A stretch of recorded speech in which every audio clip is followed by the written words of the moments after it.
اللہ کے سوا کسی اور کی اطاعت جس سے اللہ کی معصیت لازم آتی ہو شرک۔ لا طاعت لمخلوق فی معصیت الخالق، مخلوق میں سے کسی کی اطاعت نہیں ہوگی یہ اس معاملے میں جس میں خالق کی معصیت لازم آ رہی۔ ہاں، خالق کے احکام کے اندر والدین کا حکم بھی مانو، اطاعت کرو، اساتذہ کا حکم مانو، کسی اور کو اپنا لیڈر مانا ہے اس کا حکم مانو، لیکن ناٹ بیونڈ وہ جو سرکل ہے کتاب و سنت کا، اس سے باہر نہیں۔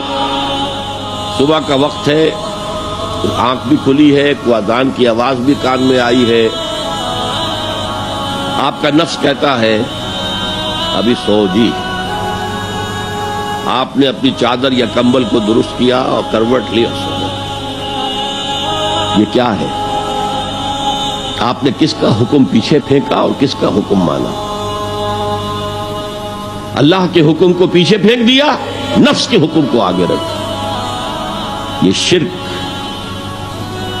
اس شرک کو جاننے والے بہت کم ہیں۔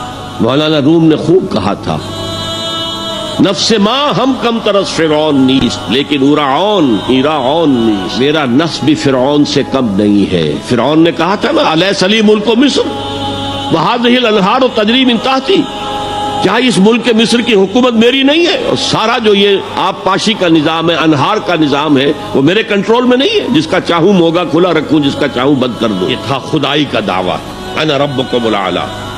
تو مولانا روم کہتے ہیں میرا نفس بھی اس سے کمتر نہیں ہے۔ وہ کہتا یہ جسم میرا ہے، اس پر میرا حکم چلے گا، میں نہیں جانتا کون اللہ کون رسول، کیا حرام کیا حلال۔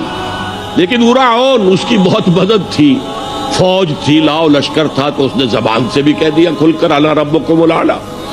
میں مسکین ہوں، غریب ہوں، میرے پاس کوئی طاقت نہیں ہے، میں زبان سے تو کچھ نہیں کہہ سکتا، اندر سے میرا نفس یہی کہتا۔